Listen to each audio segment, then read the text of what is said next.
I saw that video with Elica Le Bon. She wanted to talk about the Zionism, and her points are really good, so let me tell you about some things about her. She's apparently an Iranian attorney, speaker, author, to be thinker and feeler. That's what I discovered through her social media, that's Instagram. And I saw her that she makes all kinds of content. I didn't know her before that. And I saw that I watched a video with her and Piers Morgan. So let's take a look of what she's about to say. Okay, so I really want to talk about anti-Zionism, and I want to talk about it as a vehicle for anti-Semitic persecution, but I think this needs to be explained at an individual level, as an archetype, as an anti-Zionist archetype, as well as at a collective level, and how these things combine to create the vehicle for modern anti-Semitic persecution. So first of all, let me just give some caveats. I'm not talking about people who are in any way involved in this conflict, because obviously people from both sides and people who have, a personal stake in the game are going to feel how they feel. So let's put that to the side. The other thing that I want to say is that I want to separate anti-Zionism as a concept from pro-Palestinianism. It is possible that a person can be pro-Palestine and genuinely want, peace, mutual sovereignty, but a person who is an anti-Zionist is a person who has entirely steeped their identity in the concept of destruction of an independent state. Okay, so that is the archetype that we're looking at when we're talking about an anti-Zionist. Now, from an individual level, I think the best way to understand anti-Zionism at an individual level is to take the two extreme archetypes of either side. So you talk about the extremists on the far right. Okay, so you're talking about Candace Owens, Dan Bilzerian, Jake Shields, these types of personalities. And then the extremists on the far left, which is just too many to count. But they have a lot in.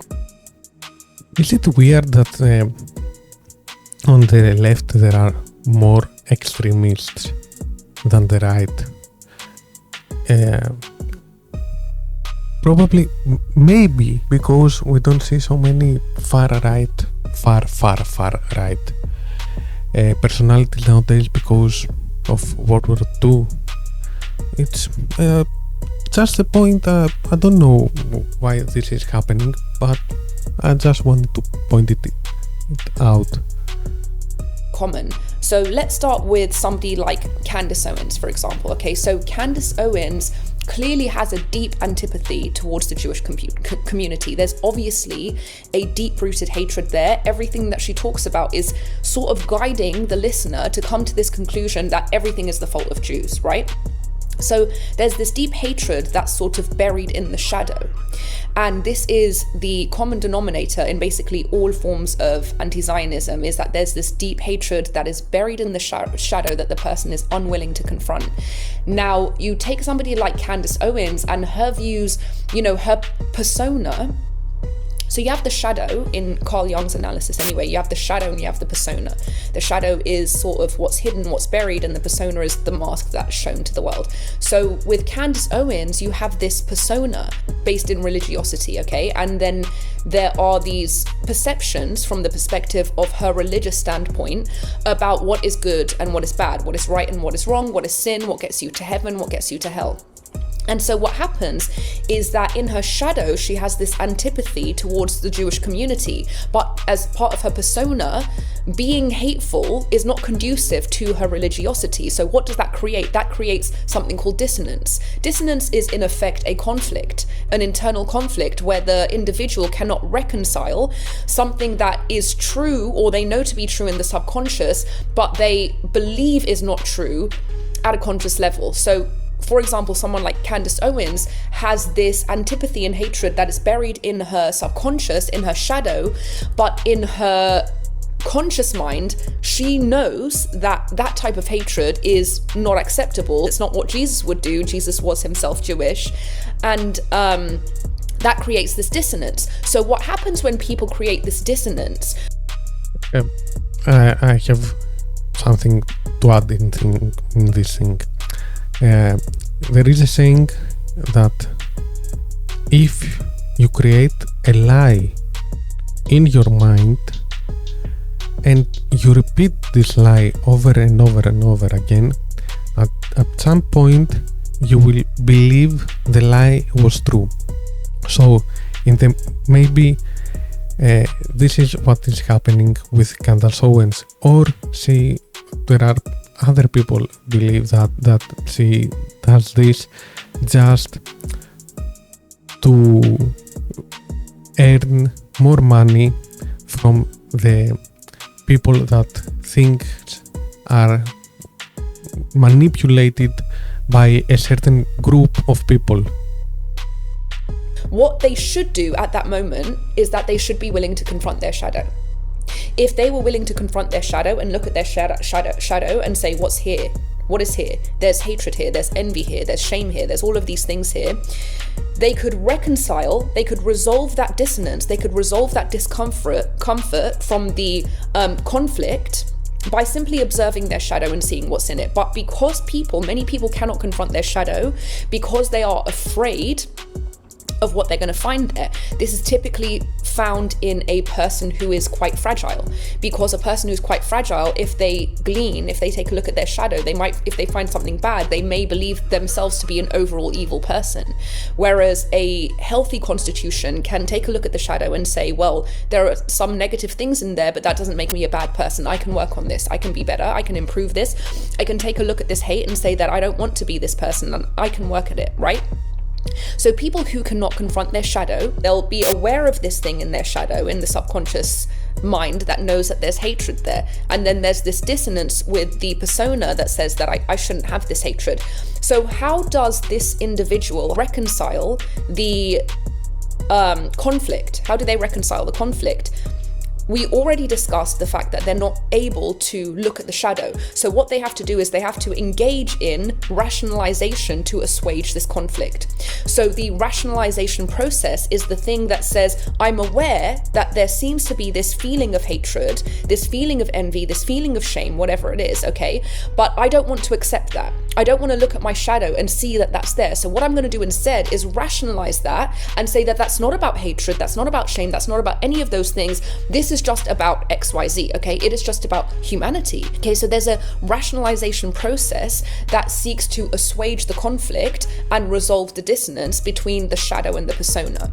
So that's an anti-Zionist on the far right. You're talking about sort of like a Candace Owens anti-Zionist archetype. Now you go to the far left and you talk about people who identify as anti-Zionists, yes, but overwhelmingly these are going to be people that are, anti-colonialists, anti-imperialists and all of these things, and overwhelmingly also people who have a background racially, ethnically, nationally, whatever, of a dark history of colonization and imperialism. So what you see with the far leftist archetype, which is interesting, is that what these people have buried in their shadow is shame. And the reason for this especially is because when you talk about this far leftist personality, this far leftist archetype, you are talking about people who are very conductive. They are people who are very much rooted more in collectivism than in individualism, which you're going to find further to the right. And this idea of collectivism, this idea of mutual responsibility for one another, breeds this feeling of, connection with the other.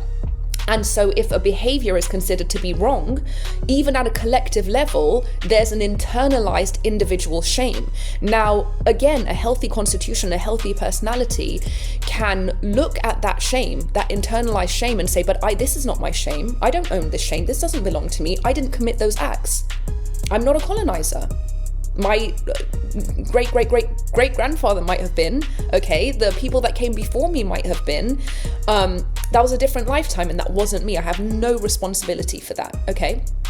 But the reason that they cannot reconcile that shame is because they are constantly exposed to this culture that reinforces it. They are constantly exposed to this narrative of white colonizers, colonization, imperialism, and we all have to be collectively responsible for this history by loudly denouncing it now, otherwise we are the same. So in this part, I believe that we need to accept the history that was here, but we can't make the people forgive us for something that has happened 100 years ago. So those people carry this cross with them over their entire life for something that they couldn't control. But at the same time, we need to remember those acts from the colonizers in the past so we can understand our history and what not to do in our future, and teach the next generations that, you know what, the people before us failed in this and this and this. We failed in this and this and this.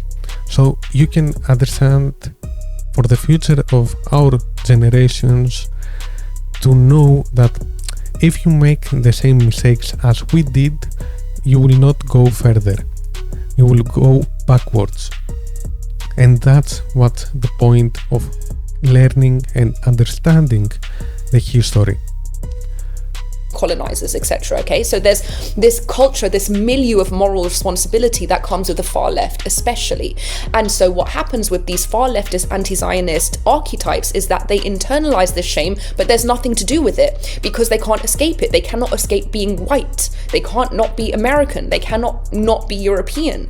And so because there's nowhere for this shame to go in the body, it can't be metabolized, it has to be projected. And so this is where this anti-Zionism and anti-Semitism.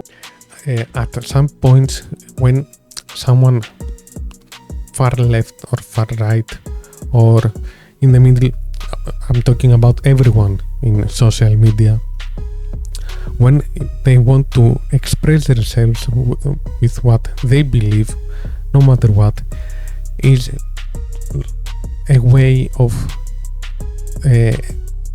making a psychologist appointment so they can express themselves through their work in the YouTube or TikTok or create propaganda or whatever. Really comes in because you have a personality that has all of this shame, that has all of this internalized, unmetabolized shame, and it needs to be projected onto something. And so you get an opportunity here. The far leftist anti-Zionist gets an opportunity here to project all of that shame of colonialism and imperialism and all of these things onto Jews, onto Israelis, and say, it is you're the imperialist, you're the colonizer, not me. Why? Because once again, the fragile personality type is unwilling to confront their own shadow. If they were able to confront their own shadow, again, what did we say? They would say, but this, I don't inherit any of this shame, this is not for me, which is true and correct. But they're afraid of their own shadow and they're in this culture of shame. So the only place that this shame has to go, which cannot go inside, it's too painful, has to be projected. It's projected onto the Israeli. So now that the thing that they hate about themselves has been projected onto the Jew, onto the Israeli, then comes the attack.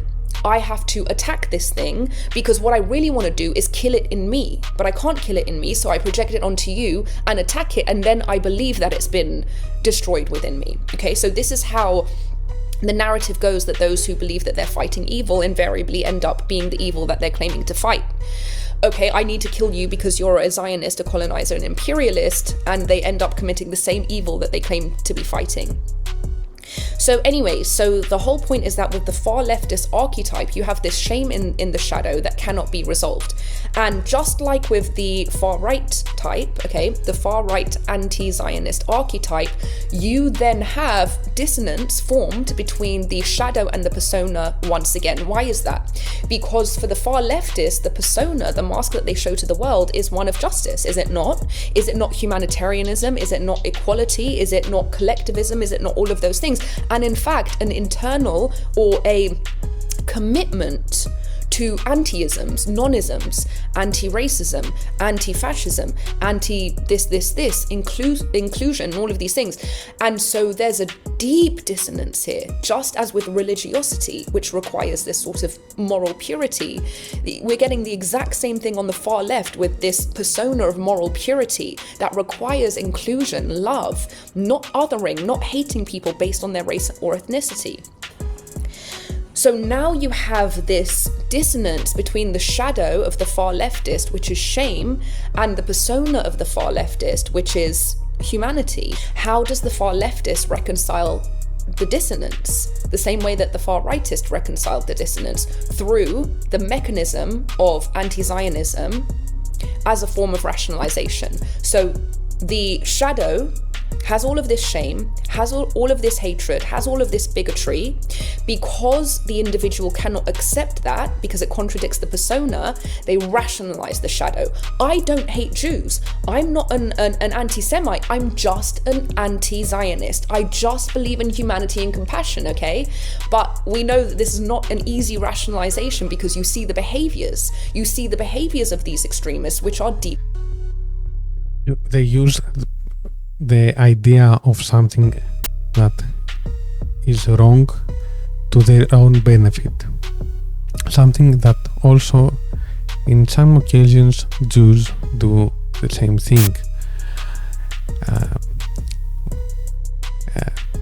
Or for example, what is happening the latest few weeks or months, if I remember correctly, with what is happening in London, in UK, with a study that came public with from London University teacher David Bates.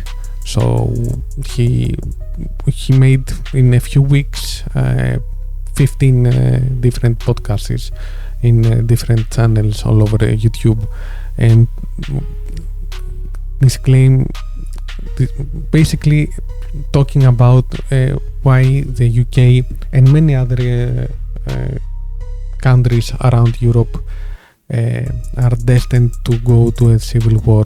And one of the opinions he has is the Islam numbers inside Europe, and he believes that this is a very big and important issue for the Europeans. And this thing, in the last few years, this created an amazing hate towards the Islam. I don't, some people say that I don't hate Islam, but the 15-20% is far extremists. You can't stop an issue if you don't know how to stop it.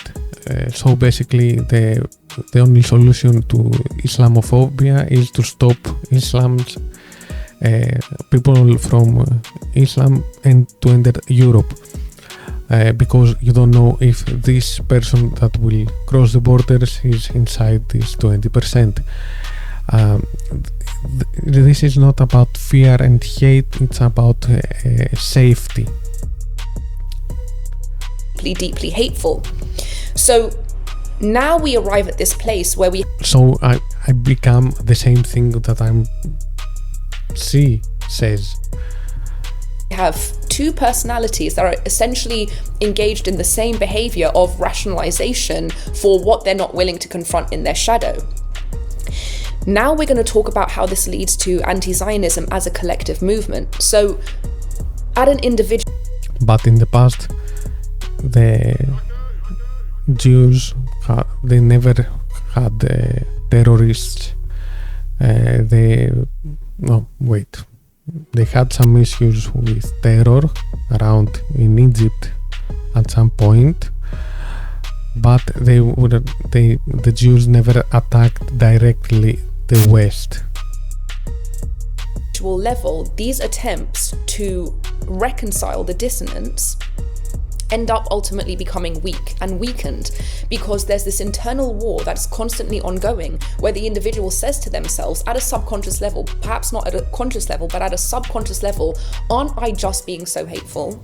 Aren't I just being so hateful? I claim that I'm against colonialism and imperialism and all of these things, and that's why I'm, an anti-zionist. That's why I'm part of this vociferous movement to dismantle a state. No other states in the world, mind you. Don't want to dismantle any other nation, any other state in the world. I simply want to dismantle the Jewish state, which is absolutely necessary for Jewish safety and survival. And we can see that when Jews did not have a homeland, what happened to them? And so their existence, statehood, sovereignty in their ancestral homeland is unquestionable. Any genuinely compassionate individual can understand that. That doesn't mean that they necessarily agree with, military policies of the Israeli government or the current government, but you still would not advocate to dismantle the entire state. You might advocate for a regime change. You might advocate for a change of leadership, of a change of the far-right extremists in government, for example, okay? But you do not advocate for the collapse, the dismantling of a state, any state. Fundamentally odd behavior. I don't really want to burn the whole video. I will leave a link down below so you can watch it on your own. But she's basically right with what she says. You can't destroy an entire population with 10 million, almost 10 million people, and inside that the two being Muslims and Arabs. This is not the way to change the world with hate. What you need to do is to find a middle solution so these people won't affect your daily life. But this is me talking. I have no idea what else to say. Be better.